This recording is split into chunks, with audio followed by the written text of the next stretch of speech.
The fuse has been lit, it's Wednesday night, Denise and Reg. Post Dynamite, come and get your Easter eggs, it's a dub. Middle of the week, it's AEW. Dynamic wrestling and end your night with us, it's a must. It's Dynamite, it might combust. Speak now, we're gonna give you all the recap. Live on YouTube is where you see that. The Cali connection with the feedback. What is up, everyone? Happy Thanksgiving Eve. It's Denise, Salcedo, Righteous Reg. We are in the building to talk about AEW Dynamite November 27th.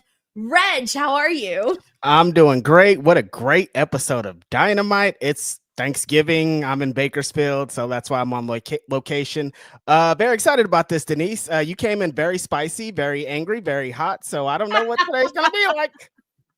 People are probably like, wait, is Denise mad about AEW Dynamite? That's what I thought.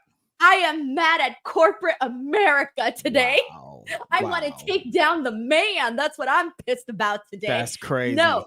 So I was telling everybody here before we get to Dynamite, Facebook is giving it to me right now. Really good, Reg. Zuckerberg. Oh, I'm so mad. So get this. I shared an article about, many of you guys probably saw it, the Triple H one where he was talking about Netflix. And so I shared a post about it, right? Put my little quote, whatever, right? And then in the links, I decided to post the link to the article.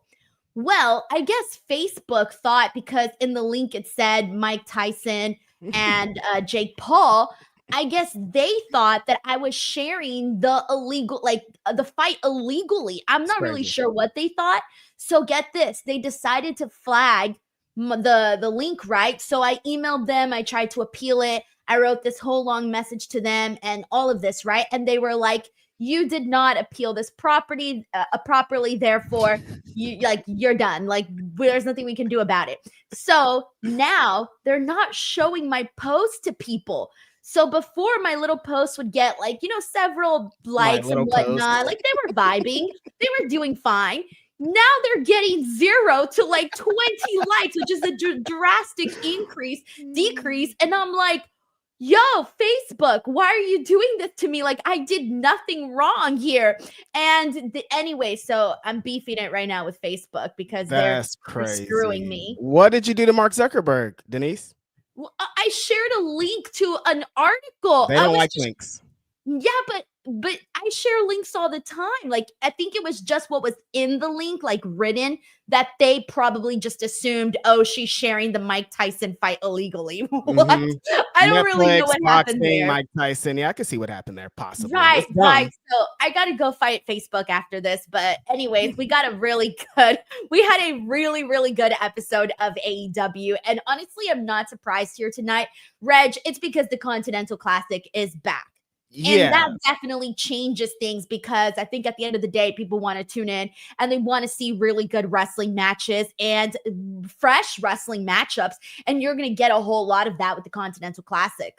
Yeah, you can feel the vibes coming into the show just with the announcements. People were so excited about the potential matches we were going to get on this Dynamite. So the energy was in the air, and these matches made it even better because they were some great contests. We got to see all the kind of different and interesting matchups already off rip. It just got people in a really good mood. The wrestling is top notch, so it's really hard to beat that. And I think last week, Denise, the go home episode to Full Gear was not the best. So they needed to remind us that, bring the bell and it's going to be lit. Right. I think so too. It was sort of complicated, right? Because we were here last week. We were talking about, what we didn't like and what we did like from the Full Gear Go Home show. And then to the actual Full Gear, there were some hits, there were some misses. So it kind of feels like AEW. When's the last time you feel, and chat, you guys can answer this as well. When does the last time you feel like they really had this A++ show? Because it wasn't too long ago. Like, we've had some really good episodes of Dynamite. Yeah, no, I feel like it hasn't, maybe 3 weeks. Like, there was a couple of weeks we were coming in back to back, and I was like, Dynamite hit, like every time. There was just, last week is the only one that I really wasn't feeling that great about.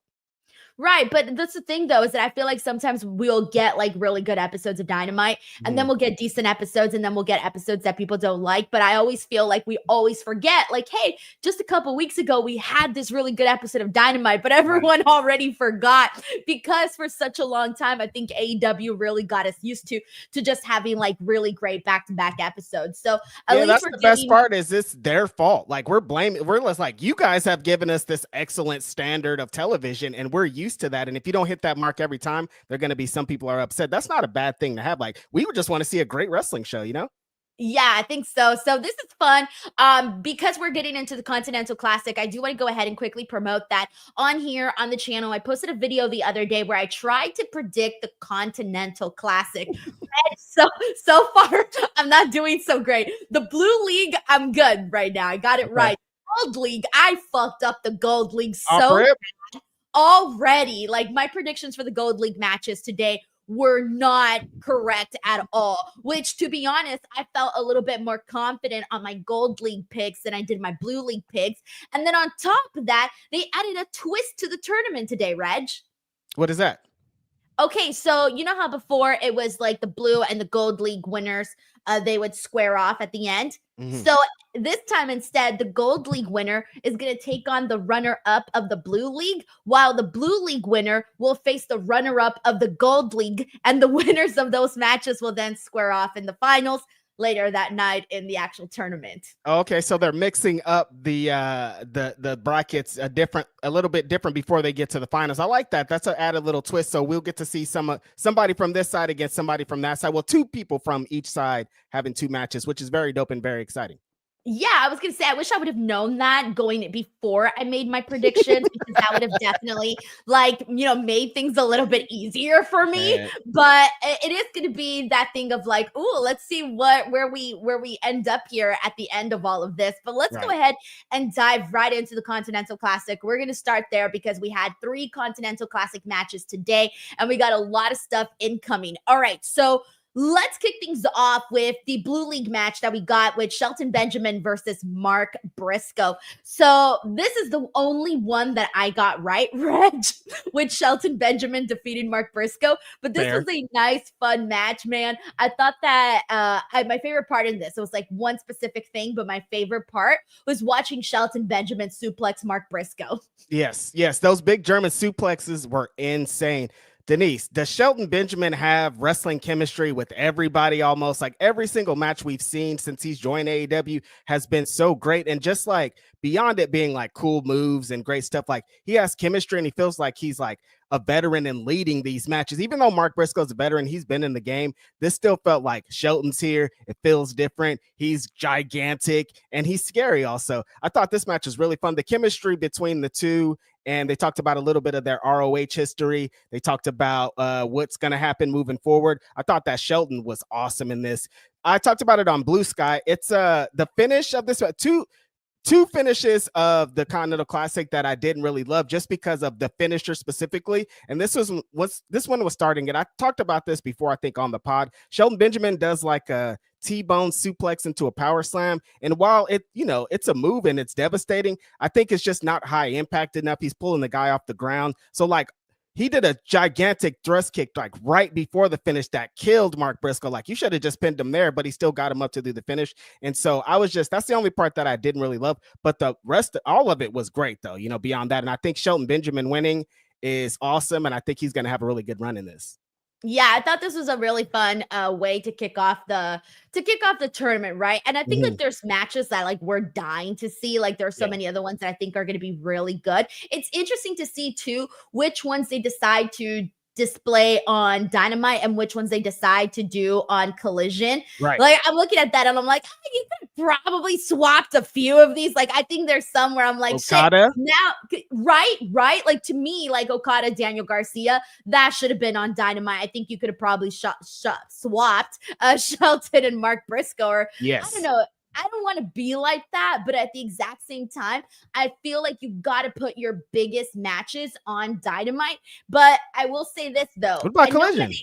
I know what I don't watch Collision, but thankfully now because of the Continental Classic, I am gonna have to watch Collision. There you But go. here's the problem though, Reg, is that like this was literally the worst month for me to have to start watching Collision because every single Saturday there is something going on. Like, let me literally hold on. I need to make a point here. I need to make a point. The calendar. I feel like people are not going to believe me. All right, December 7th. Okay, is that this Saturday? No, I'm sorry. This Saturday, November 30th, we have Survivor Series. All right, so right. already booked that day. You're doing a watch along? 7th.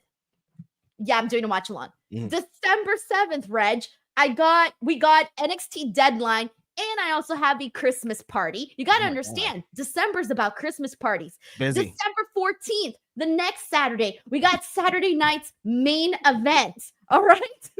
Then December 21st, I'm going to Santa's Village. And then December 28th is AEW World End pay-per-view. So this was the worst month for me to want to say, hey, I'm going to start watching Collision. I'm going to Santa's Village. It's hella funny. I bought my freaking tickets.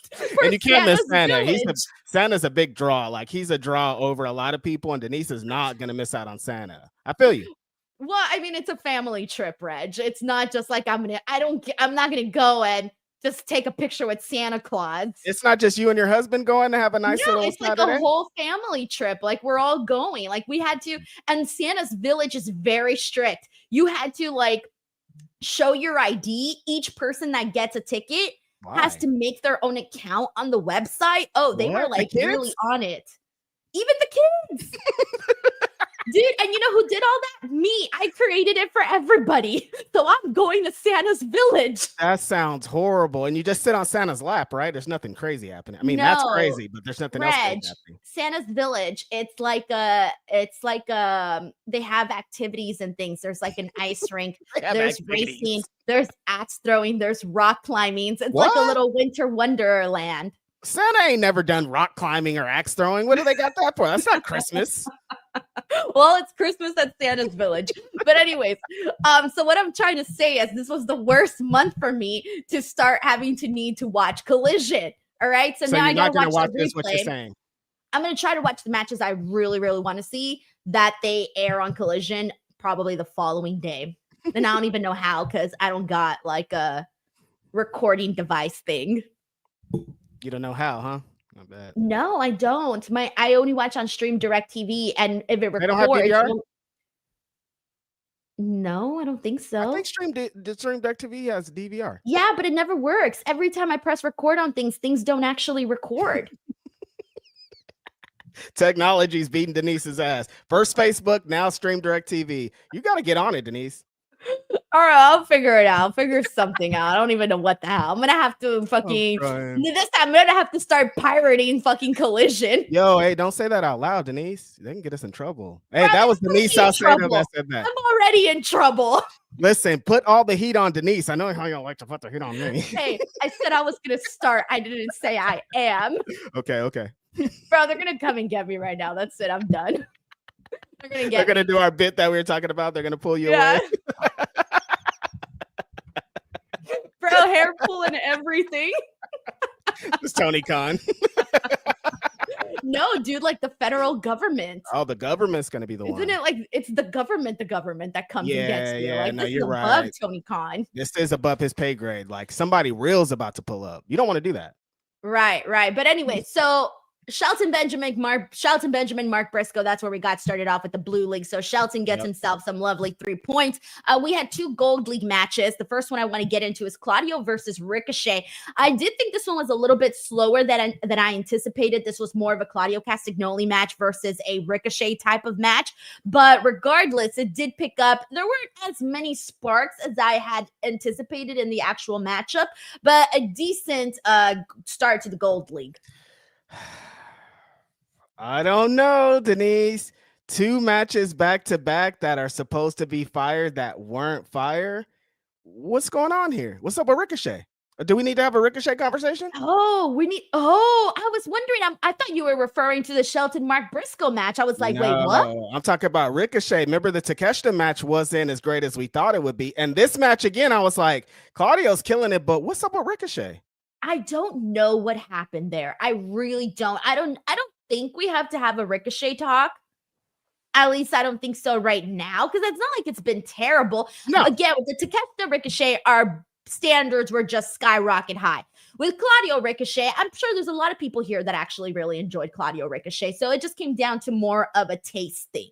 Not that I didn't enjoy it. It's just that I guess I'm just expecting more from Ricochet. Like on Saturday, we're like, they announced this Takeshita match, and we're like, oh, we're gung-ho, we're fire. It's going to be heat. Takeshita's killing it, blah, blah. And the match just didn't really execute how it was. And this one, I was like, they're doing some amazing stuff. They did the Ricochet stands on Claudio's shoulders and does the moonsault off. And like, they were like going for it, but it was like something about it felt off.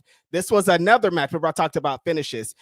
They did a bunch of crazy stuff, a bunch of crazy Hurricane Ranas, high spots, all this stuff. And then Claudio just ends it with like a regular clothesline. And like, it didn't put the exclamation point on the match. Like, even when it was 1, 2, 3, like even the crowd didn't know how to react, because that didn't feel like the finish. Like, you got Ricochet and I've seen Claudio do some of the craziest spots of all time. In this match, he did some wild stuff. European uppercut usually destroys it. And then for that, it just to be a regular clothesline, I was like, okay, I didn't love it again. I'm like, that's two finishes for the Continental Classic that I wasn't super excited about, but the matches were great. Now the third one, different story.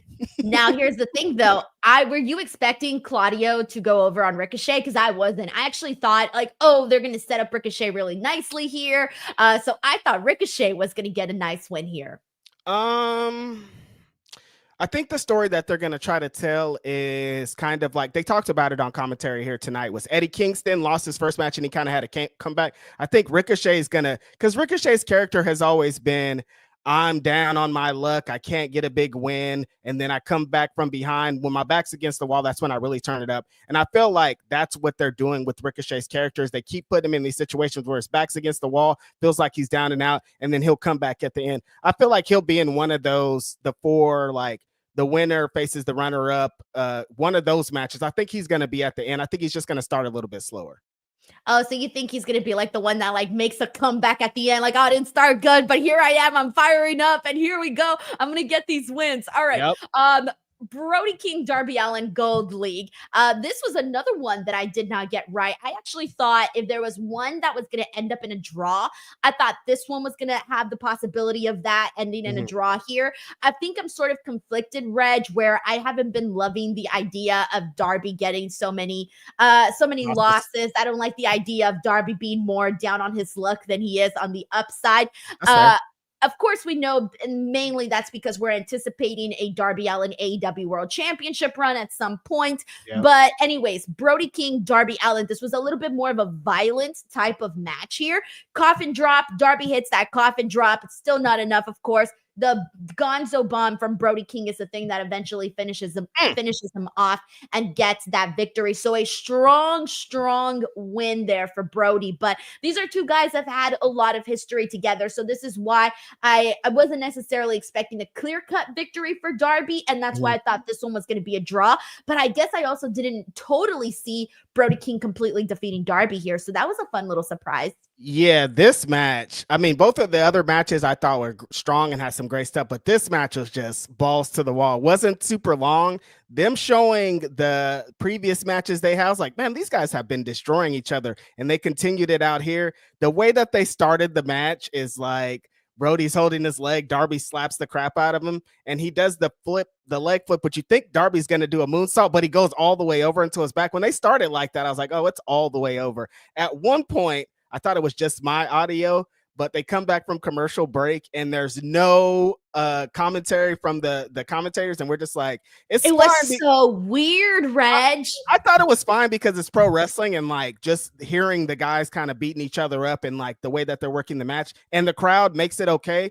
But it did get a little bit of weird, and there was one point where I think they like tried to hand Excalibur a microphone because they thought that was going to be connected to the audio, but he was over the whole thing. So that was a funny moment. That's just from Brody King trying to take out Darby and wiping out legit the whole audio for the show. Super, super great stuff. So yeah, all that crap that I talked about, the finishes of the first two match, not in this at all. The Gonzo bomb, disgusting. A power bomb into a pile driver pretty much is what it is.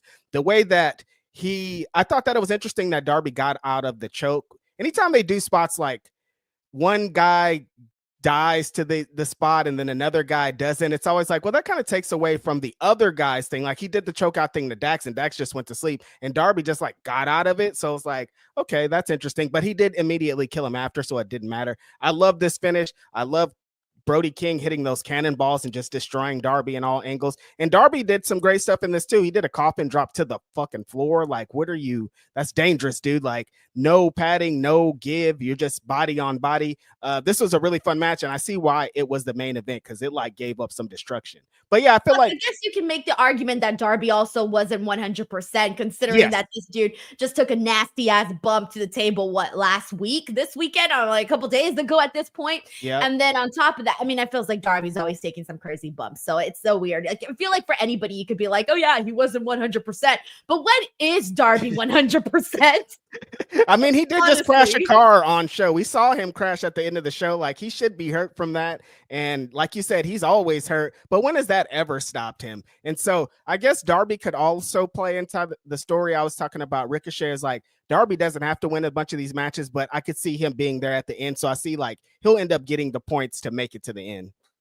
All righty, well, let's go ahead and get into these super chats and see what you, the people here, are saying. We want to get your thoughts on everything, of course, so let's get to it. We got Crazy 101 who says, Mercedes is feeling like Sasha Banks again. Yes. Now, I take it, given that he had the clapping emojis, I take it he means by in-ring, of course, because that is the thing that we have been sort of, I don't want to say missing because she's had a lot of great matches, but coming off of Full Gear, the big match that I think we had a really good time talking about was really her and Chris Statlander. So this is what Crazy 101 is in reference to. It's like, dude, she really killed it with Chris Statlander last week. And now the conversation, I think, around Mercedes is sort of shifting a little bit.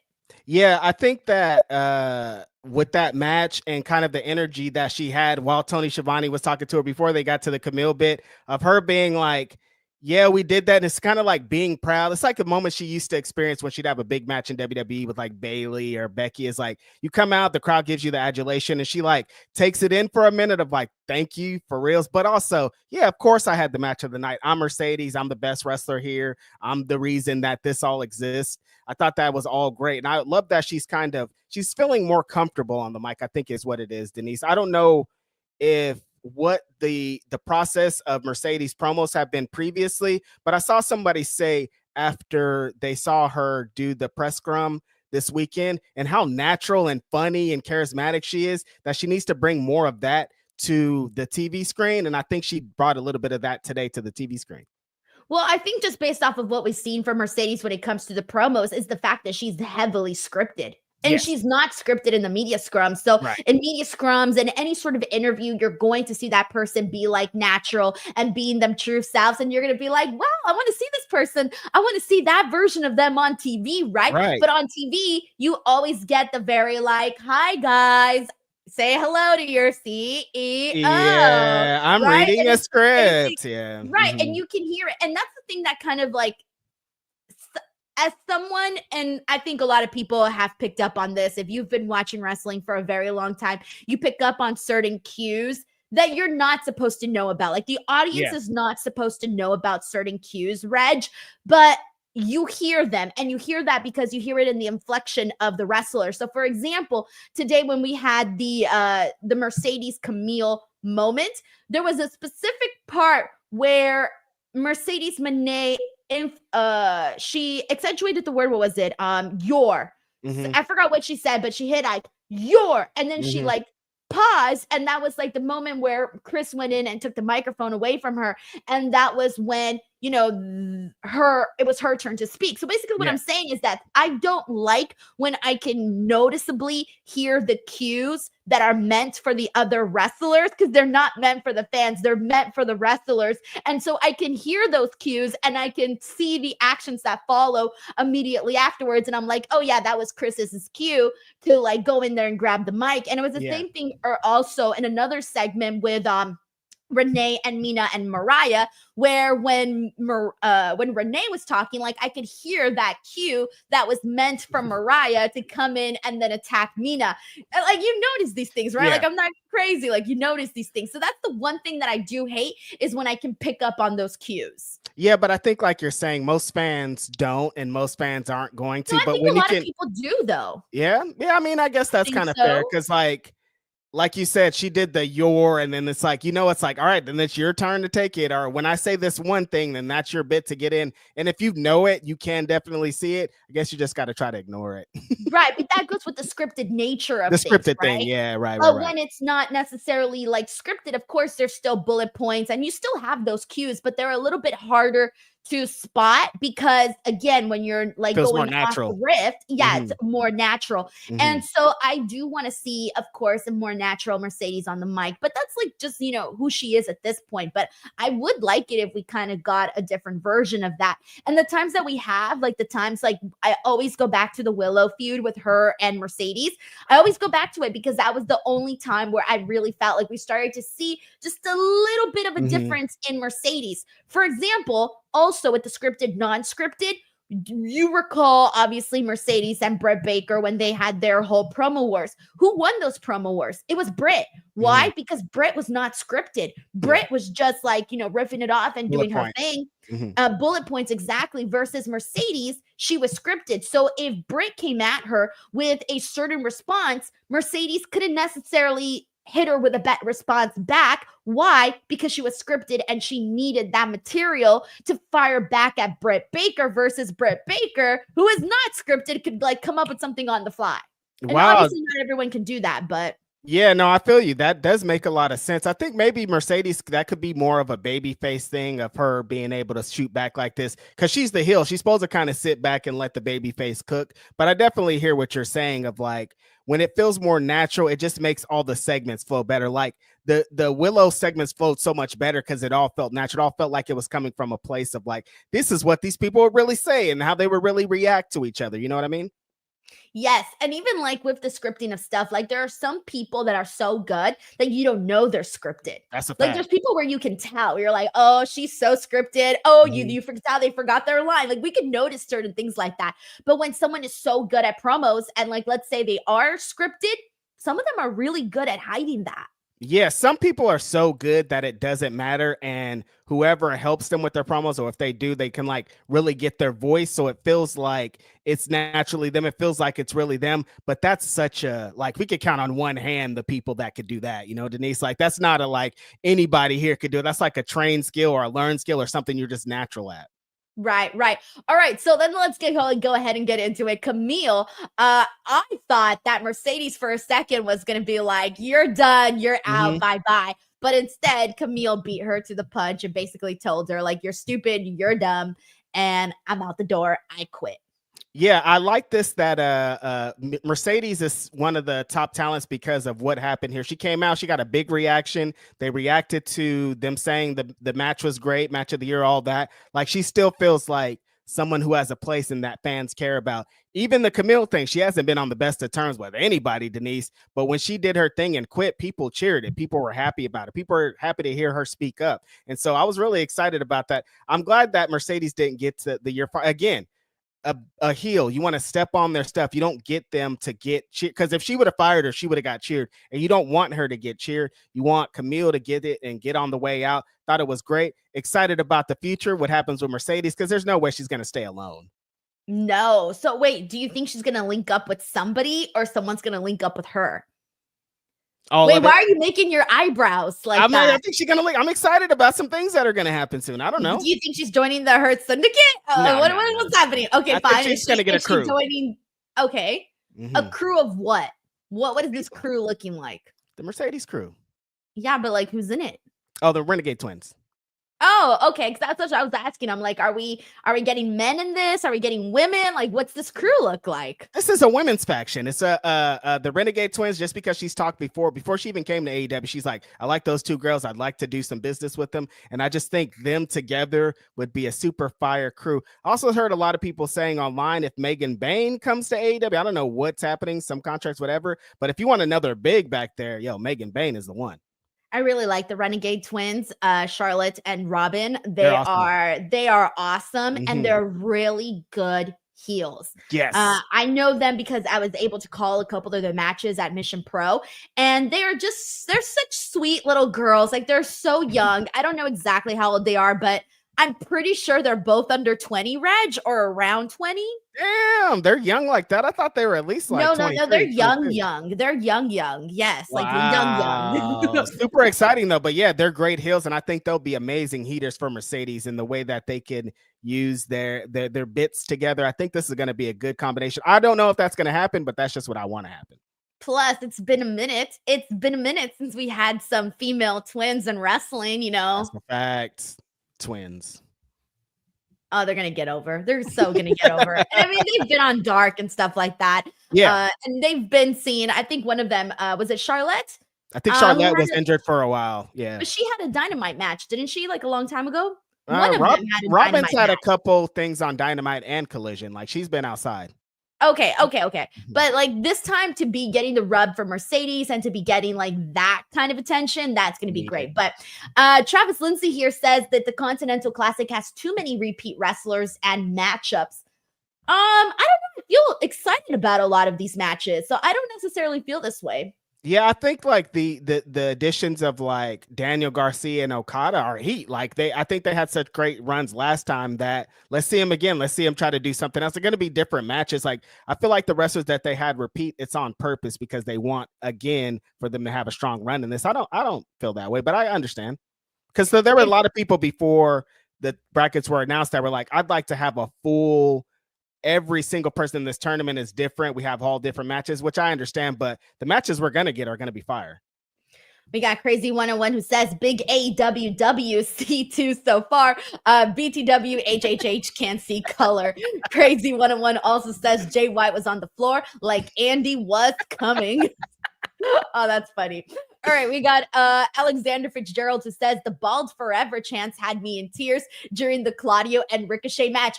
Dude, I was trying to figure out what they were chanting. Yes, they were chanting, this is bald forever. They had a couple of different bald chants.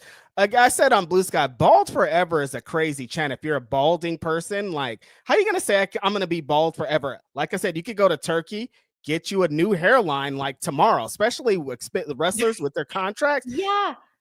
But Reg, everyone knows when you go to Turkey and you get a hairline. Who cares? I think like the biggest misconception is men and their hair. Like I said, if mine's is all gone, I'm getting fake dreads. I'm gonna have fake dreads. They're gonna be connected to a beanie, so you never know. But I'm like, Denise, women could wear all the wigs, change their hairstyle, all this, and do this thing, but I can't go get a new hairline in Turkey. That's crazy. I'm not saying that. I'm not saying that you can't. I'm just saying that I feel okay. Look, let me ask you a question. Would you rather be, and this is a question for the chat too, would you rather be bald and proud, or would you rather have a great like hair, but it looks super fake and everyone knows like, oh, there goes that guy with his turkey plugs?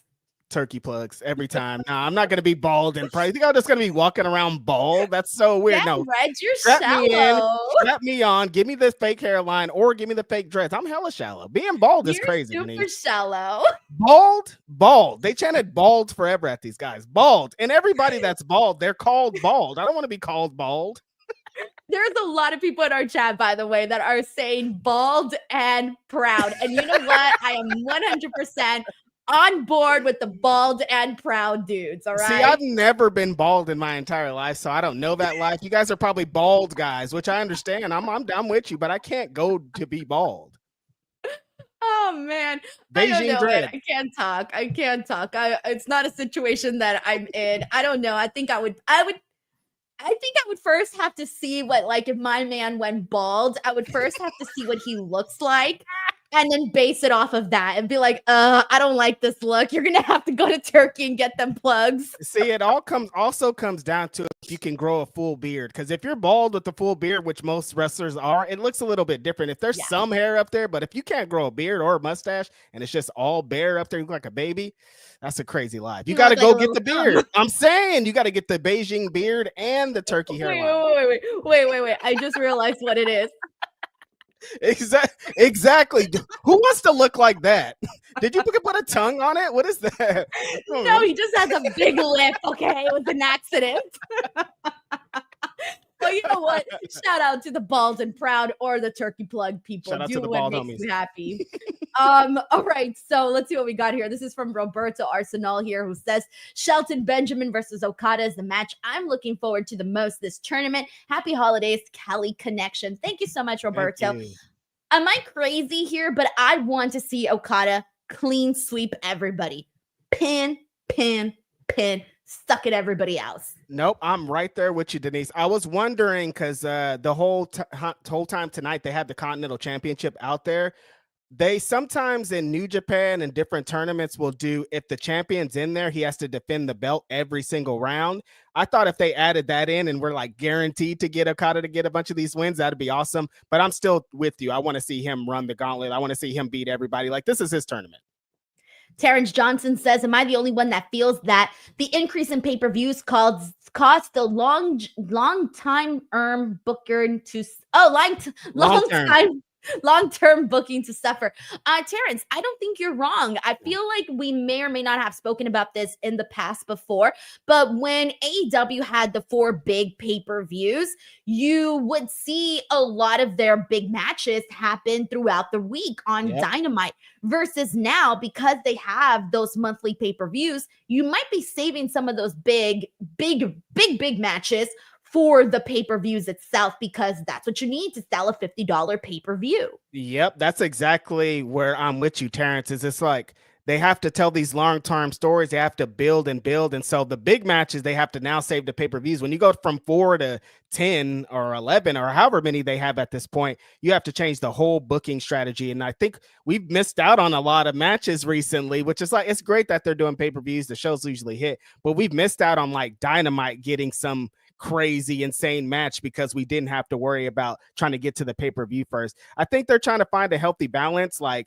the Continental Classic is giving a bunch of classics. Next week is Pac and Jay White. Like they have stuff still going on, but I do agree that long-term booking has affected it, because I'm still into like, they don't hot shot championships. They don't like do anything that's like kind of unpredictable and in that kind of realm. It's all like, got to get to the pay-per-view, and I hate got to get to the pay-per-view. Right, but then here's the thing though, on the other side of that coin, when we do see like these big matches now put on the actual Dynamite show, people get mad. Remember the conversation with MJF and Will Ospreay? Yeah, I guess you're right. There are those moments, and it feels like there's more people that are upset about it. And you always hear they're putting this on Dynamite. This is a pay-per-view match. So I understand. It's like the AEW wrestling in general, these bookers and promoters, they all listen to the internet, which you should, but it can kind of send them into a frenzy. And in these different places, like, we think we want to do something. The fans are like, oh, actually don't do that. We prefer that. But then there's the other fans that prefer it. So it's kind of crazy. I don't know. Rule number 1, you can't please everybody. That's a fact. So who do you please, Denise? That's the question.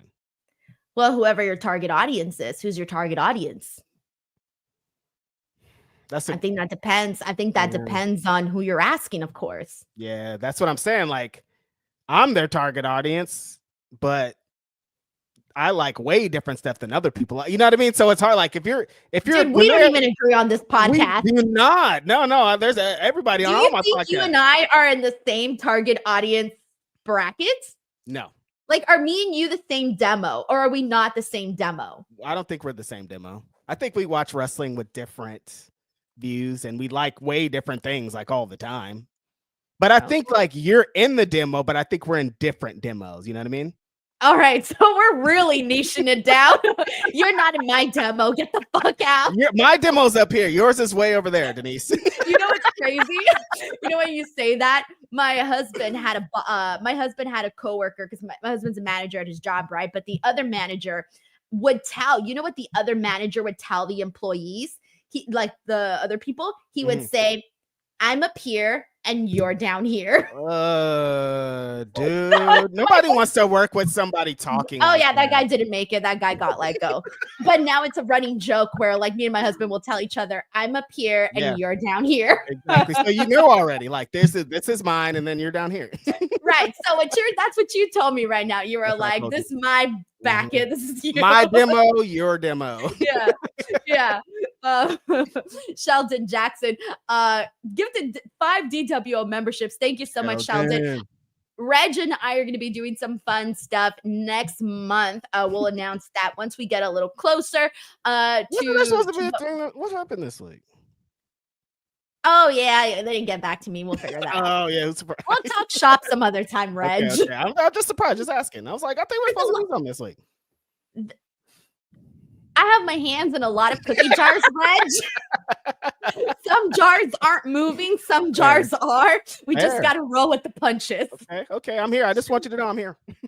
Rafael Garcia says, I'm telling you, bald men get a 33.3% power buff when facing other bald men. Battle of the Bald. Winner gets to lawn dart Darby off Everest. That's crazy. Battle of the Bald is insane. Like, again, when you're bald, this is the type of stuff you get, Denise. You get bits like this. Nobody takes you serious. They slap you on the head. They always recommend hats to you. Like, I can't live that life. No, I think there's a lot of good-looking bald men. Name one. Name 3. All right. Claudio Castagnoli's a good-looking bald man. It's pretty good looking. Ricochet's a good-looking bald man. Yeah, that's it. Who else do I know that's bald? Cheater. What? There's already 2 right there. 2 bald guys that we're talking about right now. What do you want me to be like? Oh, they're so ugly. They would look so much better with hair. Karrion Kross looked really good bald. He was also a good-looking bald man. He looks way better with hair. Watch out. No, I think he looks better bald. Do you? Yeah, I think Karrion Kross looks better bald. That's fair. Who else is a good-looking bald 3 man? bald wrestlers. What about a not wrestler? I don't know any not bald non-wrestlers. Who's not bald? Who is bald? Who is That's bald? like famous and a bald famous guy that is not I'm making ugly. a bit, but I'm thinking like, who is bald? See, like someone mentioned Stone Cold, Bobby Lashley. Oh, Bruce Willis. Bruce Willis is a good-looking bald man. Man, he has like dementia. Shout out to Bruce Willis. Yeah, but he's a good-looking man. He's like dead and old now. Rest in peace to Bruce Willis. He's not dead, but like he's down bad. Dead. Shout out to the homie Bruce Willis. What are you talking about, Reg? Stone Cold Steve Austin, someone said. Vin Diesel. Oh, The Rock. The Rock is bald. The Rock. Dwayne. Okay, that works. See, like Jason Statham. Dwayne's definitely up there. See, there's a bunch of people. The wrestler Mr. again. Clean. You think Mr. Clean is hot? Mr. Clean did have hose. Hey, it's wild. All right, we got I fall on the floor. It's my own dumb ass fault. Says an early Thanksgiving note of wisdom. Our family and friends are vital in our everyday lives, so keep your French toast and your enemy's toaster. I'm thinking that's a French toast bit from earlier. My mom made me French toast. Shout out to French toast. You ate French toast today? I had French toast for breakfast. Isn't that crazy? Mom made. Wow, what a life. Wow, I'm like really jealous. I saw it in your eyes, Denise. That's crazy. Like the jealousy came out of you right there on camera. Yeah. You were like, you ate French toast? You were so sad. What happened, Denise? Sad. Why? I want homemade French toast. Your mom doesn't make you French toast? No. Why not? Because I don't live with my mom. I don't either. She'll make me no French toast. You don't ever just go over and she's like, here's some French toast? No, because when I go over for dinner. So I get like dinner items. Okay. Yeah. See, she still cooks for you. Don't be like that. Well, it's my grandma. My grandma cooks for me. My mom never cooks for me. Oh, My mom goes to my grandma so that she could cook for her. I mean, if you got it like that, you would. I understand. Yeah, everyone goes to grandma. We got John Stamey here, who became a brand new member. Welcome, John. We got I Fell on the Floor. It's my own damn's fault. Who says, Reg, we can see your laptop screen on your knees. I need to but see. Can you see? Did you post that other post that I told you to post? No, Reg? you're not just exposing my internet, my setup to the world. You're not posting it? Can I post it? Can I at least show it here on the chat? Show it right here on the chat. All right, guys, here is an exclusive of what you cannot see of Righteous Reg. Right now, this is what is holding up his microphone. A bottle of bleach. You guys leave me alone, man. I didn't bring a mic stand. It took me like so long to set up. My mom came down. She's like, "What's all this noise?" I'm like, "I'm trying to set this dumb thing up." But honestly, it's not bad because you even put it through the little hole. Listen, I'm becoming an engineer out here. I'm like, okay, how can this hold up? It's like tied in the back. Tied. Oh man, what's funny is that honestly, Reg, I didn't even recognize you without the beanie. I was like, damn, who's this? Who is this fool? We got Grapple Geekery here, member for 19 months, says, y'all getting not great NWO vibes from Mox and Co. Hey, Righteous Reg loves the Death Riders. Whoa, why'd you put that on me? How did we get here? Because you've been out here shilling the Death Riders. So defend your boys. What I'm trying to find the right words. Is too much, maybe, Denise? I love the Death Riders, but like them doing the same bit every single Dynamite 2 or 3 times a Dynamite, is it too much? Are you trying to bounce the question back to me? I'm trying to go with Grapple Geekery because I hear what he's saying. But do you feel me? Some ping pong shit right now, Reg. Well, yeah. But do you feel me though? Like I think it's just too much. I am not a fan of the Death Riders at all. At all. How come? Because it's too much. They're just not for me. The problem is that I haven't been able to buy the Death Riders. And now I'm not gonna, don't get me wrong, they've done some enjoyable stuff. I would be sitting here lying to you if I thought that they were like, boring or something. No, it's just for me, I cannot. It's not doing anything for me. There's no spark.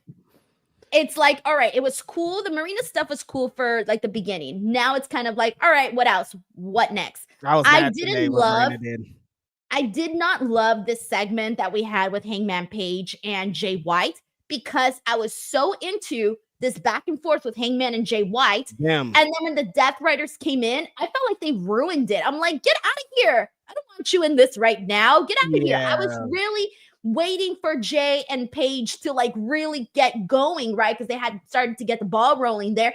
And then I felt like, I personally feel like I have to suspend my belief a lot because I don't see the group as a real diabolical group that could really kick anybody else's ass on the roster. I don't buy them like that. Like I feel like I have to convince myself that they're all super tough guys when I truly do not believe that.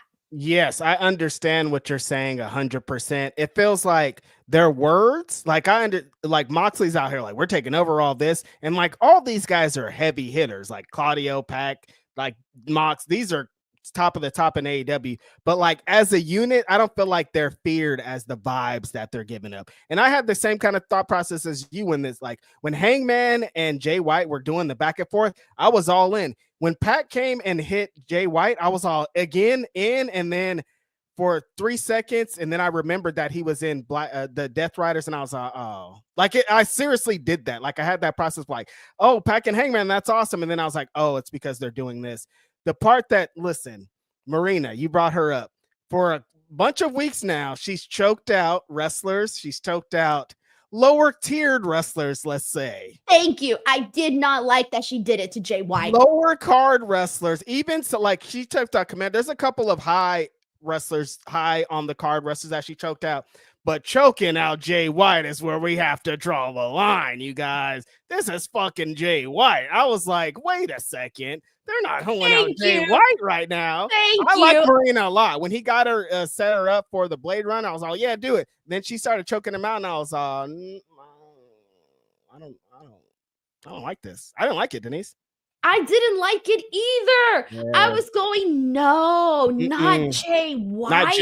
Not Jay. It kind of makes me feel, because for a second, I started to feel like AEW was seeing Jay White in the lens that I was seeing Jay White, and that a lot of fans of Jay White see him in that main event top tier spot, right? And I've been out here shilling this whole thing with him and Hangman Page, right? I've been really digging it, putting it over, blah, blah, blah, blah, blah. After what I saw here today, I started to think, this whole time I thought they were building up Jay White. After what I saw here tonight, it made me feel like that's not going to happen. And it made me feel like they said, no, sit down. You're still got to wait. Like, go take a number. You got to go wait for your time to be called. And if this was a DMB, it feels like Jay White just got like number 347. Go back and sit your ass and wait and sit down. That's what this tiny little moment felt like. And even worse, I think, than the Marina choking him out thing, Jay White has friends, you guys. Where the fuck was Juice Robinson at? Why didn't he come and help them? The guns are on his side. What is going on here? Why is he being jumped and none of his friends that we always see him with every single time he's been on camera in AEW since he's gotten here? He's had a friend. Now, all of a sudden, he doesn't have any friends. Why? I don't know. I don't know what is happening there, but I know it's kind of a bummer because, again, I want Jay White on top. I'm just going to keep saying it every week now. This is my new slogan, everybody. And I was feeling this with Hangman and Jay. I was into it, Reg. I was into it. But until they really make me feel like the Death Riders are a legitimate badass team, I'm not on board. Also, Denise, let's talk about what Hangman Page was talking about, because he was spitting some cap out there. Oh, yeah. What was he saying? What was he saying? He said if Christian would have won, then I would have been champion right now. What? That's not how this works at all. He was just basically saying that AEW World Championship is meant for him. It's for him, that it shouldn't be on Brian. It shouldn't be on Swerve. It shouldn't be on Mox. And it definitely should not be on Christian, that should be his bout. So he's basically telling us that, hey, I am aiming for that AEW World Championship, in case you didn't know already. The vibes he gave up was like Christian would have won and would have gave him the belt. And I was like, I don't think you can do that. And Christian definitely wouldn't have done that. But I understand. He was kind of saying, like, if it's off of Mox, it's essentially mine anyways. We got infamous Raider Loco here, who says, in my Dusty Rhodes, times are tough. I can't do a Dusty Rhodes impression. He says, times are tough, but had to say hi to the fam at Cali Connection, and loved how Brody was, nah, motherfucker, you ain't touching Darby. You're next. Yeah, that was a great way to end it at the end. After Brody killed Darby, Darby's dead in the ring. Claudio tries to come in and pick the bones, and Brody walks up with the chain and like, nah, not today, big dog. Setting up the match next week. That's going to be super fire. Also, Claudio and Brody. I fell on the floor, says Tomohiro walks like he's fighting constipation. Let's not do Tomohiro Ishii like that, guys. We ain't going to disrespect Ishii in this stream. Absolutely not. Definitely not in this stream, because he gave, I'm saying it, hit record, you guys, Chris Jericho the best match he's had all year. So, okay, I was thinking the same thing, right? I was going to say, I thought, like, look, they had the chop exchange, they had the strike exchange. Like, that's what this match was. They kept it very, very, very simple. It was just chop, chop, chop, chop, chop, back and forth, back and forth, back and forth, right? Of course, some of the chops weren't like, 100 miles per hour. They weren't hitting that hard. It's fine. The match, though, I still thought was the best Jericho match that we have seen in a very long time. And you said this year, so I feel like I can echo that statement. I'm trying to think if there's another Jericho match that I liked a little bit more. Can't think of it right now, so I'll agree.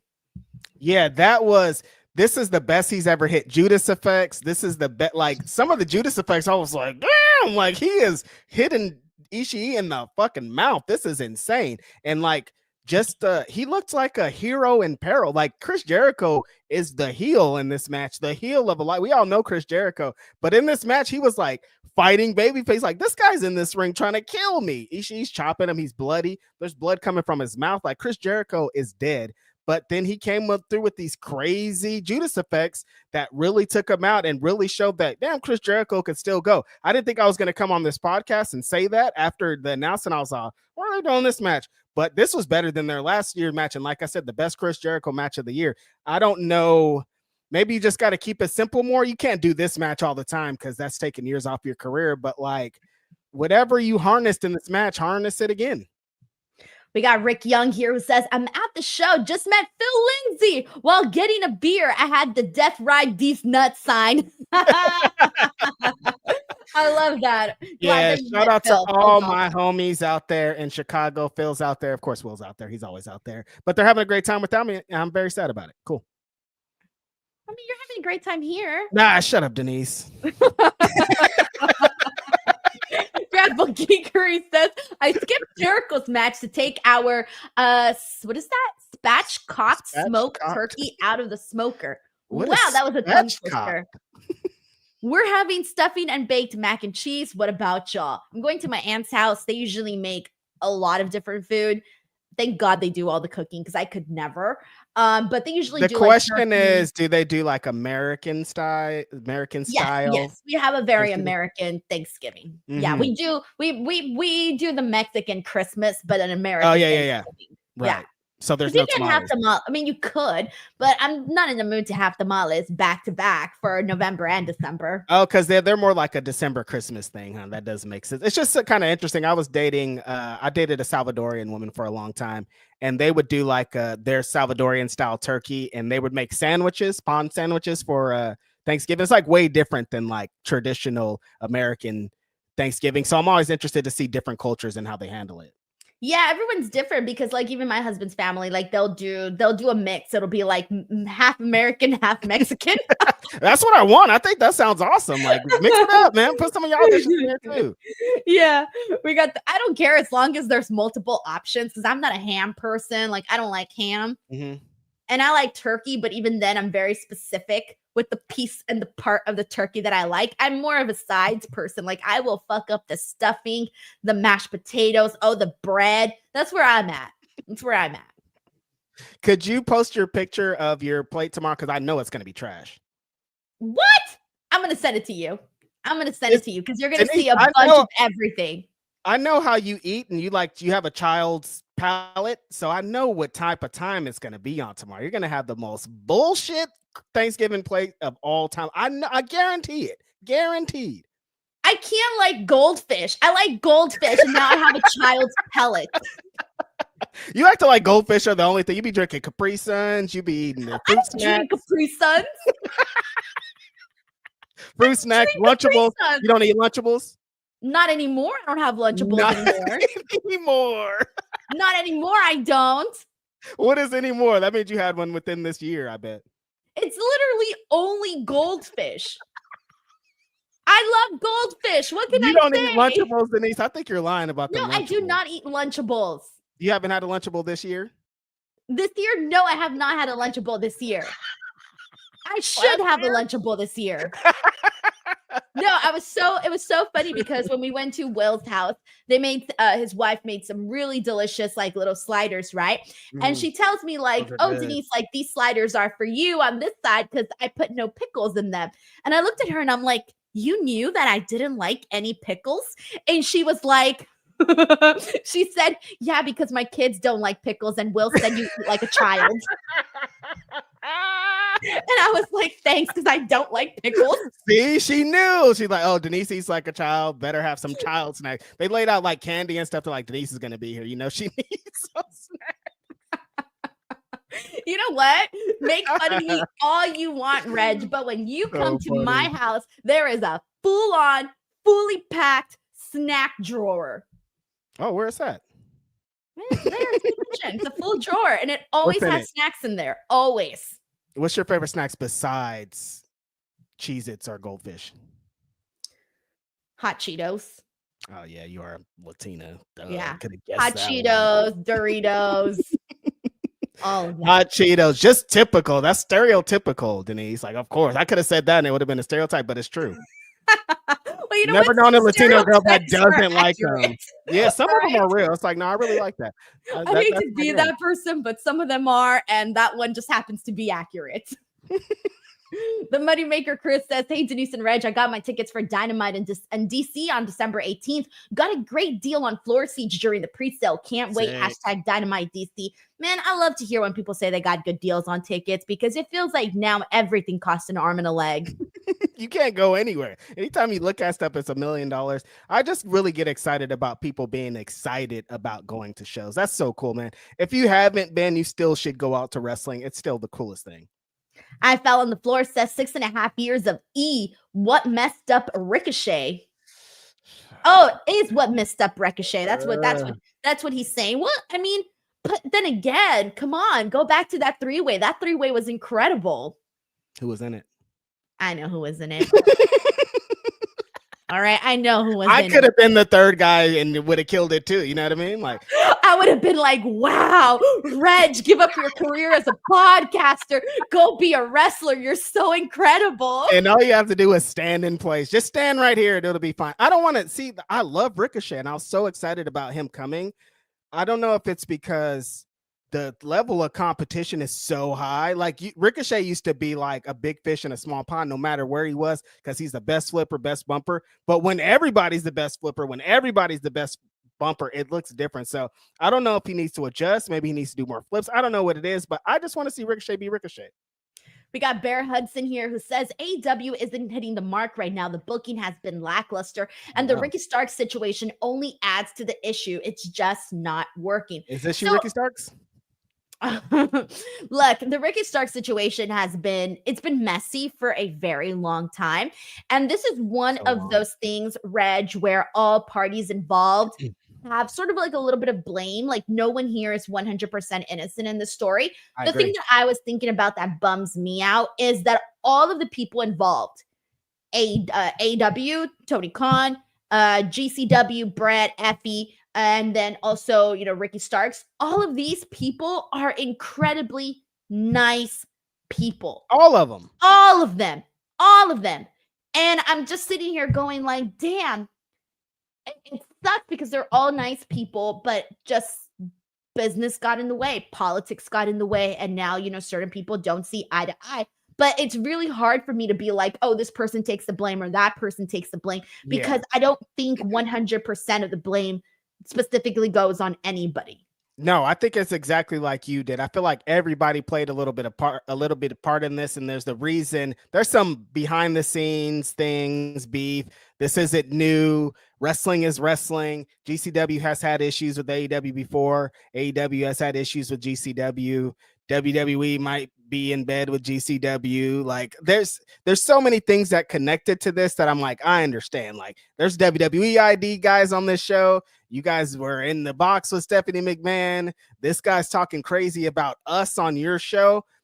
I understand where AEW is coming from. But just like you said, Ricky Starks, I don't know what the issue is with these people and Ricky Starks, but like Ricky Starks is not on TV, Denise. Like that's like, it's Ricky Starks. Like I'm not the hugest Ricky Starks fan, but I'm putting that fool on TV if I have him. You know what I mean? He could talk, he can work. Like he feels like a natural fit for television. He's done some things that probably look crazy. This doesn't help. He did the interview with Chris Van Fleet. He was at Royal Rumble. He's really been a big fan of Cody Rhodes. That's his homeboy. So like, it probably looks crazy, but I still feel like there's everybody to blame. Like GCW plays a part too. Effie probably shouldn't have gone on and talked so wild about AEW to try to get his point across. But I, again, still feel like I understand, because in their situation, if you're GCW, you have this crazy Hammerstein show. It was kind of disastrous. You're running it back again. And then a month later, AEW's like, actually a month before you guys were running there too.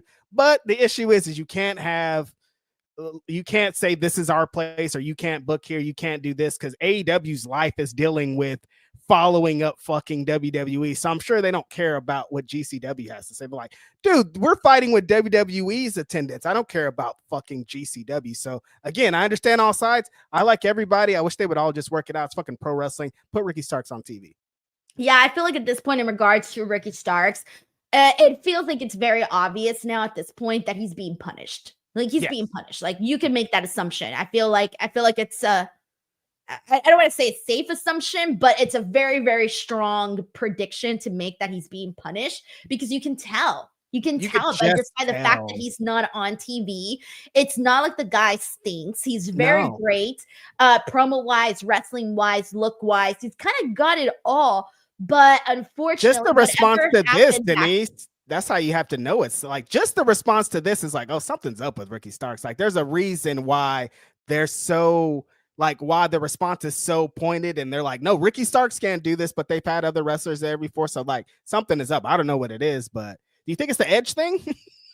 Oh God. And see, like that one, I didn't like the shots that Edge I didn't like threw that at either. Ricky Starks. I Yeah. actually thought Edge was in the wrong on that whole Maybe dynamic. both guys.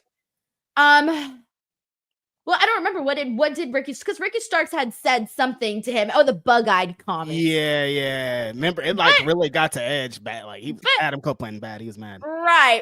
And I'm like, okay, the bug-eye didn't, to me, that comment didn't justify Adam's response to that. You know what I'm saying? No, he could have responded back with another childish thing, but he was like, I'm gonna try to hurt you for reals, and like maybe that's a little too extreme. Right. So I was siding more so with Ricky Starks on that particular topic. But hey, I don't know what the hell happened with AEW, with specifically with Tony Khan and Ricky Starks. I have no idea. But at this point, I feel like just let it go. Either two things, right? You either let it go and you continue to do business for the time that he's there, or you let it go by letting him go. Let it go by letting him go. Either way, let it go. You gotta let it go, though. Now, if I like understand all the beefs and everything, you don't want this guy to work, so fire him then, or let him. Like you understand, like you don't want him to do GC, you don't want him to function like this, but you're not gonna put him on TV. Let him go. Great. Now that song stuck in my head. We got thank you so much to Bear Hudson. We got Larice Johnson here who says today is my 34th birthday. Well, happy birthday, Larice Johnson. Hey, like very happy birthday, Larice. We need like a you know the little sound effect. Dude, you're supposed to have the sound effects over there, Denise. I don't got any. Oh, you know what, Larice Johnson? I do got a sound effect for you. This is just for you for your happy birthday. May you have the best birthday ever. The Greek Freak! The Greek Freak! That is just for Larice Johnson, everybody. Shout out to Larice. Great way to cap it off. I fell on the floor, says love Ava, but she reminds me of my boss's daughter. Is your boss The Rock? Yeah, that's true. I don't know. I think I would be intimidated by Ava because, like, my dad's Rock. No, but she I would be pretty sweet and humble from all the things that I've seen. Yeah, for sure. I would be so scared. I'd be like, "Hi, I don't want to be your enemy." We got Ten Ruza here who says Chicago crowd was interesting tonight. Hope Phil had fun, but yeah, was the weirdo crowd. Need more of the bang at the end of a Death Rider segment. More intense. More intensity. Yeah, something about the Death Riders. They gotta do something else, maybe. Crazy 101 says, glad Swerve beat the worst wrestler alive. We had a backstage segment where Swerve was being interviewed by Renee Paquette, and he's confronted by Max Caster, who starts cutting some bars on him, and Swerve is just like not having it. Chokes him up against the wall, starts pounding on him, and basically beats him up backstage. What do you make of this, Reg? This was everybody's favorite bit on Dynamite. Max Caster has not been in the good graces of anybody at this point. So people were very happy to see Swerve beat him up. I love how the angle kind of worked. Swerve was talking about the misfortunes he's had the last couple of weeks. Max Caster walks by laughing, which is a very Max Caster thing. And Swerve's like, hey, yo, what you laughing at? And like the beat down, I thought it was all really needed at this point just because of what Max Caster is. It's kind of like Swerve telling this guy to shut the fuck up, which I thought is super cool because most people have been saying that. It's just like a really cool little angle, makes Swerve look dope. And I think that Max Caster should just go full on heel at this point, if he isn't already. Yeah, I think he might be, especially after what we saw when he kind of snapped at the Full Gear audience and he was like flipping everybody off. I think at this point, like he's a heel. But yeah, like make it like official, right? Yep. Crazy 101 also says, can AEW please make women's tag titles? Are we there? You think we need it? I don't think we need it yet. I don't think we're there yet. We don't have any established women's tag teams at this point. Not one. Yeah, so I would still say let's wait a minute on that. They got Get 2 there very fast, but we need to work on it. How many championships they have for the women? 2. I feel like they're pretty good right now with what they've got. Same. Ten Ruza here says, also need agents, producers to wake up a bit. A few matches have been a bit. Yeah. When Bryan Danielson comes back, bring back the Garcia twins in. Love the 2 of you. Thank you so much, Ten Ruza. Is this anything that you've noticed? Because I kind of noticed it in the Full Gear show specifically. There was 2 matches back to back that had the same bit of targeting the leg. And I kind of thought like, oh, these are back to back and we're seeing the same story sort of play out here. That was like a little thing that, the right hand should have told the left hand sort of deal. Just little things like that. There's little things like that, but none of them feel too offensive. It's just like, there's kind of like wrestling in general. Like they should have probably talked about this before. That type of thing happens. I haven't noticed anything big or specific, but I don't know. It's a lot of wrestling. It's a lot of work. Like when you're talking about it earlier, Denise, of like some of the shows don't hit the 52 wrestling shows a year. They're back to back. These people are constantly working every single hour of the day to work on these shows and these matches and all these things. So they're not all going to hit, Speed Punk says, Denise, Reg was right. The Renegades are 24. No way. They're 24? Mm-hmm. So then when I was with Mission Pro, that was like 2 years ago. So they like 22 and they look so young to me. They do look really young. I can't explain it. When you're having a conversation with a young person and they're just very young and you're like, holy shit, I'm so old. That's what that felt like. So to me, they seemed even younger. My cousin has like kids that are 17 to like 12 or something. And like every time I talk to them, I'm like, I'm 1,000 years old. This is crazy. I don't know what y'all are talking about. I'm like, I don't want to become one of those. I don't know what you kids are talking about, guys. But damn. No, it's officially happened though. I feel it sometimes where I'm like, oh, to be that age again. And you have younger brothers too, don't you, Denise? Yeah, I do. And sometimes on the way they talk, it's funny. I humor them. It's fine. But, but sometimes I do feel like, holy shit, I'm so old. Yeah. Crazy 101 says Collision Rampage will start early. Will you watch? No. No. What time are they starting? It starts at 1 because they're trying to go before. Oh, I might actually watch. Survivor Series, I would think, right? Yeah, I might actually watch then. 1 Pacific Standard Time? Mm-hmm. Okay. I won't watch Rampage, but I will at least try to watch Collision. Oh, look at that. Look at Denise is going to watch some TV. It's going to be a busy Saturday for you. I want to see Okada and Daniel Garcia. See what happens. Bust it open, watch Juice. Collision in that, and do a watch along. They also announced Juice and Will Ospreay for that, right? Oh, yeah. You definitely got to watch Ospreay. If Ospreay's in the building. Right. See, I see what you guys did. Like, Ospreay and Okada on this show on Collision. They're forcing people to watch Collision. And what you should do this every time. Like we should have to tune into Collision. That's the point. I fell on the floor says, Reg, if you shave your head, can I draw a line down the middle like Sanka said to Yul Brenner? No. LMAO. I have no idea what is happening. I don't know what that is. That sounds crazy. Okay. If you shave your head bald, Reg, I'm going to write DWO on it. No, you are absolutely not. You're going to write something on my bald head? That's insane. Or what about I'm with stupid and point a little arrow? That's just, see, this is why you can't be bald. People try to make bits on your head. You think it's just a free space to do graffiti. That's crazy. We got Blake here who says, bought tickets to AEW for Kansas City a while ago. Super excited for Winter is Coming. Mariah versus Mina will bang. Well, let's get to that. We had Mariah May attacked Mina Shirakawa in a little sit-down interview that she did with Renee Paquette. And they basically announced that this match is happening at Winter is Coming. Do you sense a title change happening here? I could see it, Denise. I feel like the way that they're structuring the story, what we saw at Full Gear and what we saw tonight, they're getting the sympathy on Mina. And like, we all know how over Mina is. We talked about it many times on this show. Like, it wouldn't be the worst idea in the world, like at all, to like, it doesn't have to be forever, but kind of like it's Winter is Coming. We need kind of like a big angle. Like, Mina could totally win this. Mina looked fucking insane in this video. I was like, what? Oh my God, this is crazy.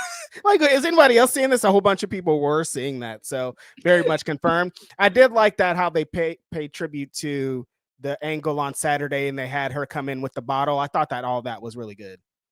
Yeah, it's hard for me because I'm like, I 100% recognize how over Mina Shirakawa is and how much the fans love her, but I kind of feel like they would be giving up on Mariah May and they would be giving up on a possible really great reign for Mariah.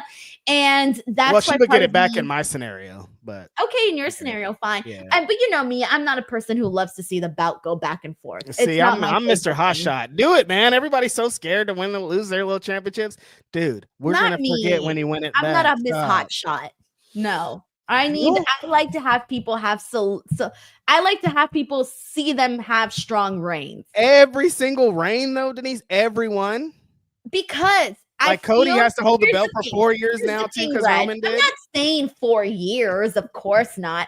But here's the way that I see it is I'm gonna look at you as a less than if I thought your championship reign sucked. Point blank, that's how I feel. If a person becomes champion and they have a sucky ass championship reign, I'm gonna look at you and be like, It's different, though. It depends on how the reign is, how often it's defended. If it's an open challenge, Right, TNT but that's championship and my you're putting point, heat Reg. every week, then I'm with you. Of course, that's going to happen. But if you're a defend my belt once a month guy, yeah, of course you're not going to lose it the first. Losing it in the all first. right, so couple how times many won't hit us defenses hard. has Mariah had? Like 5. I'd say we can still keep it on her a little longer. But I'm saying is Mina gets it and then Mariah gets it back. And she's not going to keep it. It's just like a little thing for a little nice little boost. It adds something to some. All right, I hear you. Okay. Reg, you were debating. You gave a point. I was like, no, you're right. Point. You don't want to do that to Mariah. You're right though. Like you don't want to have any kind of asterisks on her reign. And that See, and I also don't want to do that to Mina. When Mina gets the championship, I also don't want her to just like lose it right away back to Mariah. That's fair. Yeah, that's totally fair. But again, Mina's not really AEW. Yeah, okay, all right, I hear you. Again, I hear you. Like they're not going to do that for a non-contracted AEW wrestler also. So, but she's so over. She's so over though. All of her segments are crazy every time she's on TV, and it would hit. But I totally understand the Mariah thing. We got Terrence Johnson who says, "Who's your favorite AEW tag team?" Well, according to Reg, I don't like tag team wrestling, I don't even got a favorite tag team. That's true. That's a real statement right there. She's trying to make it a bit, but that's real. No! I like Private Party. Stop. I like My favorite tag team. I Yeah. was gonna say, well, my favorite tag team would sound generic though. I want to give my answer. Whom? What's the Bucks? I like the Bucks. You I've can't always say liked that. the Bucks. What are they not a tag team? Do Yeah, they but not that doesn't count? No, they don't count. Oh, the Bucks don't count. All right, the No. Bucks don't count. Do the No. Lucha Brothers count? They're gone. They count to me. Favorite AEW tag team. When the last time you seen a damn Lucha Brothers match? It's been a fucking long ass time. I'm saying. All right. So wait, I can't. All the teams I like just don't count. Because See, you I don't give up. like tag team wrestling. I You give can up. say FTR, you can say House of Black. I do like FTR, but if I said FTR, you wouldn't believe me. Because you don't. Because I do. You just don't want to let me admit it. Reg wants to dictate all the people I like. All right, go. It. Who's your favorite AEW tag team? I told you I like Private Party. I love Top Flight. House of Black, I think is awesome. This is not about who you love, Reg. I need your favorite. My favorite, just one, the Bucks. Yes. You say I can say the Bucks though, not you. That is different. BS right there. Everybody man. knows they're my favorite tag team of all time. They're the reason for the season. Like I could say the Bucks, you can't. Double standard. You see this? Double standard. Luke Thornton says, Reg, shout out to shout outs. Hey, shout out to shout outs. That was a great bit, Denise. They loved it on Blue Sky. They were super hyped about that. Shout out to Luke Thornton. Shout out to Crazy 101. Shout out to all the homies. I appreciate y'all. I Fell on the Floor says, another note of infinite wisdom. If someone angrily tells you to get a life, just ask if they want the classic board game or the Eddie Murphy film. These are some good Thanksgiving bits that you can give out at your family's table tomorrow. Oh, man, I'm going to have to be careful around that. All right, we got the Kylie Gamer Princess who says, I hope y'all have a great weekend. Much love. Thank you so much, Kylie. Also sending you some love and hope you have a happy holiday, too. Everybody. Crazy 101 says, Christian promised Hangman the first shot at Full Gear BTW. Okay. See, yeah, that does make more sense. William Buhner says, anyone else see Jericho cheek full, then came blood? Yeah. Like he had I don't know if it was internal bleeding or something, but that was weird. Oh, so do you think it was fake blood? I don't know. Sometimes I can tell, sometimes I can't. Yeah, that's true. I Fell on the Floor says, can Mohawk and Jack Perry Jesus win NXT Tag Team Gold? Who was Mohawk and Jack Perry? Are we talking about Sean Spears and what's his face, Brooks Jensen as Tag Team Gold? Oh, sure, God. Why not? Why not? Fucking horrible. 10 Russo says, I'm hoping Jay White can do something good at Wrestle Dynasty. Denise want to feel Jay on top. Continuity in AEW is a bit off. Give Bill Birmingham the book. He already has a book. I don't know if Jay White and New Japan, because they had the loser leaves town match, and you can't come back to town. You already left town. Wait, who has the loser leaves town match? He had the loser leaves town match in New Japan against Eddie Kingston.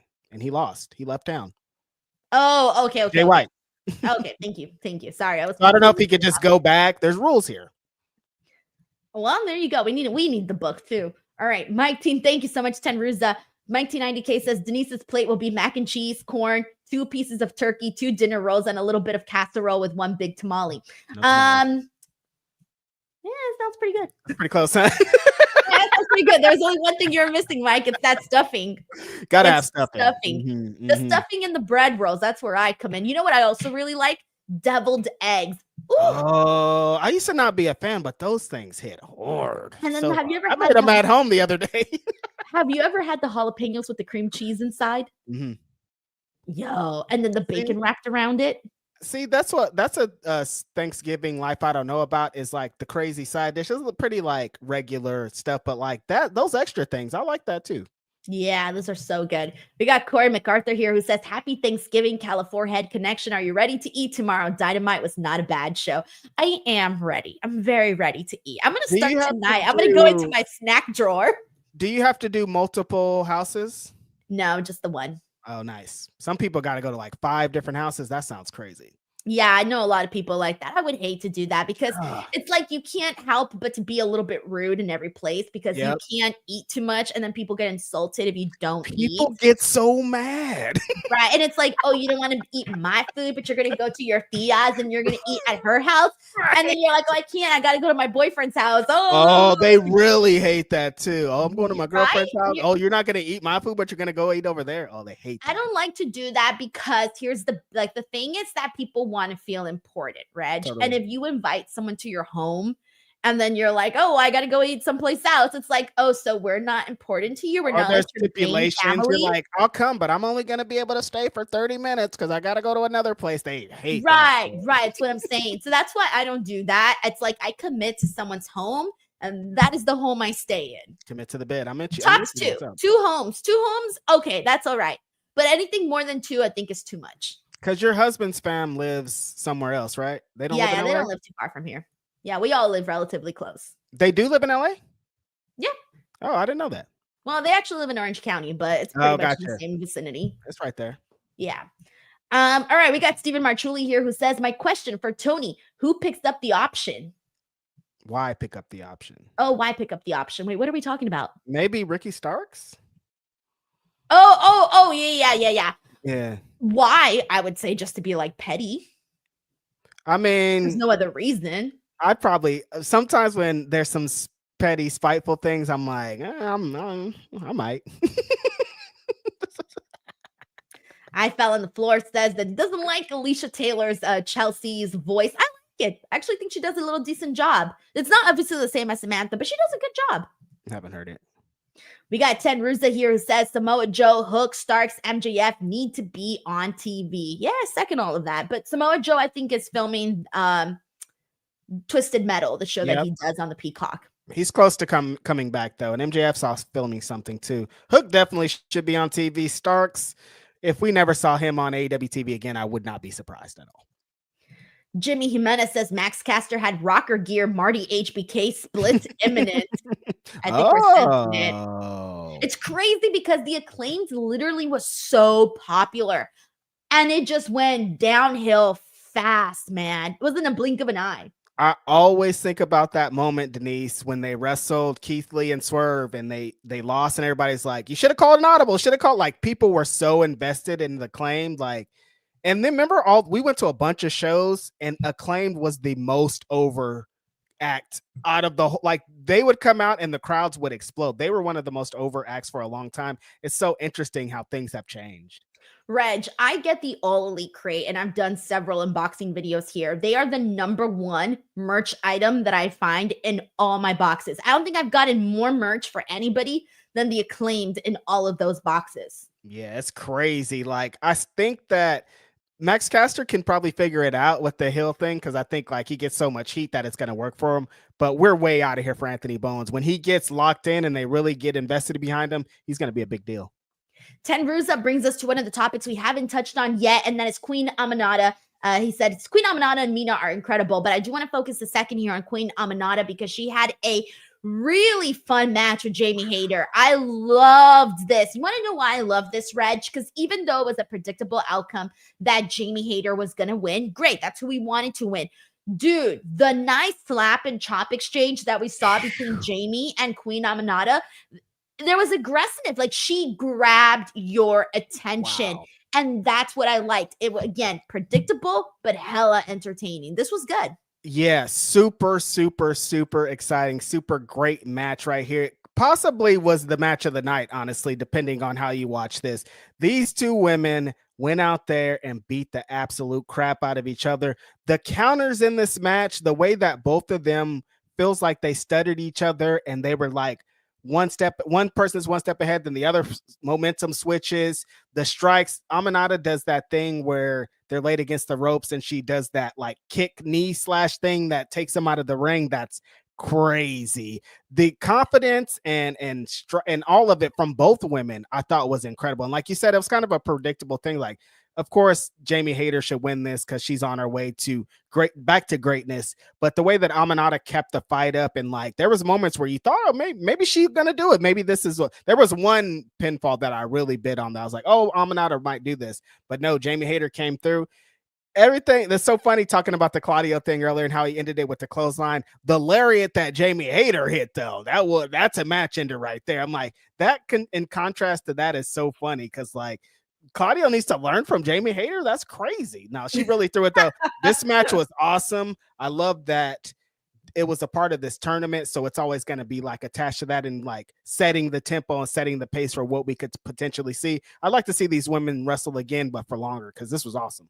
Yeah, no, this was good, and good for Queen Aminata making the most of an opportunity. Always, anytime you're on Dynamite, it's an opportunity. And of course, this was part of the International Women's Cup on the AEW side of things. So now Jamie Hayter will go on to face the winner of Willow Nightingale and Serena Deeb. And again, another predictable outcome. I think it should be Willow Nightingale. If it wasn't Willow Nightingale, I'd be like, WTF are we doing here? So it should be Jamie versus Willow. Jamie versus Willow to see who represents AEW in the final Fatal 4-Way with CMLL, Stardom, and Ring of Honor. Yes, very exciting stuff. I think that it is kind of predictable because Willow definitely needs to win this. But like, there's a world where Jamie Hayter could beat Willow and represent AEW for this match. So it's exciting to see what's going to happen between them. Yeah, I don't know. That's the only one I can't predict. I don't know if it'll be Willow or Jamie. Because I'm like, Jamie Hayter probably shouldn't take a loss at this point, but like Willow also can't afford a loss either. So it's going to be interesting. Like, Willow's really earned it though. Yeah, she has. I think that's what the difference is. Like the year that she's put in and the work that she's done, like this almost should be her tournament just for that, you know? Yeah. So I'm torn on this one, guys. I don't know yet who should win this tournament on the AEW side.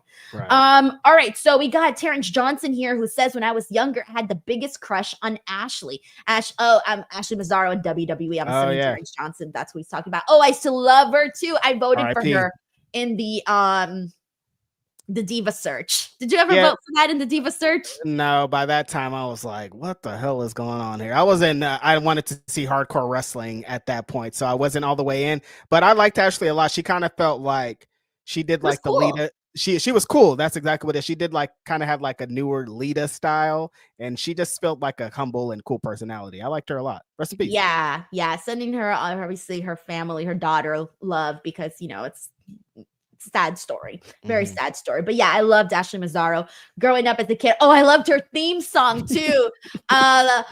I'm gonna light a fire inside. I forgot how it goes, but oh, you better hold on tight because I'm gonna love you, something like that. Oh, I love that song. Right?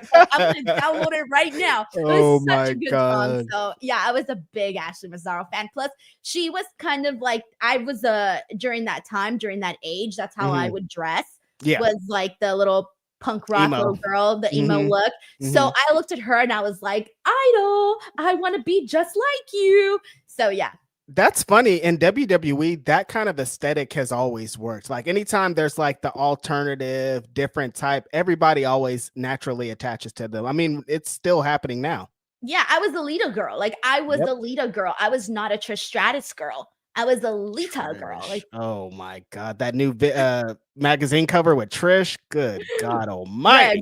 Reg, keep it in your mother's house, Reg. Jeez, keep it down. Have y'all seen that? Oh man. Alrighty. The last thing we didn't talk about is the Adam Cole bit with him and Kyle O'Reilly, with MJF popping up on the screen. Conglomeration coming out. God, I feel like we've had way too many Adam Cole, Kyle O'Reilly promos to this point where I'm like, we're running this back again. It stunk last week. What are we doing this week? Anyways, they both enter the Battle Royal. When's the Battle Royal? It's next week. Shit, I'm losing track, bro. There's so much happening. Denise was spaced out on that because she hated it. No, honestly, though, what were they doing here? They didn't say anything different than last week. I just felt like they're harping on, why did you face MJF now? It's like, I don't know if this is really needed. This could have been an email. Yes, it could have been an email. It's the holidays, guys. Everybody's sending. Nobody's even checking their emails. All right. By the way, Nick Blue says MJF plays piano well. Was that really him playing, or was that just like a? I feel like he probably knows how to play because that's an MJF thing, but I don't know. Yeah, I don't know either. Wait, did he play piano when he did the bit with Jericho when they did the dance thing? Was he playing piano there too? Maybe. I haven't watched it back, but yeah. Anyways, all right, we got I Fell on the Floor here who says, why can't Morpheus give a red or blue pill to the CCO? And why is Domino's delivers pizza without their logo to the CCO's house?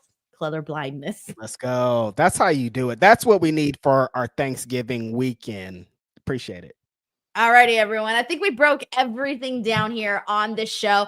But seriously, thank you so much to everybody who tuned in, because I know that this was a special show because everybody's traveling, for Thanksgiving and whatnot. People are spending time with their families. So thank you if you came in here for a minute or for however long you chose to hang out here with the California Connection. No, seriously, I don't even know what to say, but I am happy that you guys all tune into the show each and every single week. There's still a lot more happening this week in wrestling. This Friday, I'll be here with Robin to talk about SmackDown. And then Saturday, I'll be here to do the War Games watch along. And then I'll be joined by Robin to do the War Games post show. And, oh yeah. And then there's actually a lot happening also in December too. Really quickly, I got to promote all of this stuff. Two things. Next Monday, I kick off the Raw post show here starting December 2nd with Santi, so do not miss that. And then December 1st is WrestleMania, where I'm going to be dropping a video each and every single day from December 1st through December 31st. So keep an eye out for that. Reg is appearing in a lot of those videos too. So it's going to be a good time. But Reg, what do you got going on? It's just a regular week. Grapsody on Saturday with Phil Lindsay. I'm not doing any Survivor Series or anything show, so that's it. Very thankful for all of our supporters. Very thankful for this show. Y'all are dope. I hope y'all have a great time with your peoples tomorrow. And if you're not celebrating, I hope you have a great time doing not that. All right, we got another super chat here from I Fell on the Floor who says, Denise and Reg love peace and chicken grease. Yeah. Eat up. Everyone, please send me your food pics tomorrow. Tag me on social media. I'll be looking at that stuff. And Reg, I'll send you my food pic too. So trash. You can judge me. I'm gonna get a grown up to choose my plate. I'm gonna send that to you. You're gonna be so mad. No. I know you're not gonna eat that. I know all the stuff you don't eat on there. You're not gonna fool me. Alrighty, everyone. Thank you so much for watching. Happy Thanksgiving. We'll catch you guys on the next one. Bye, everyone.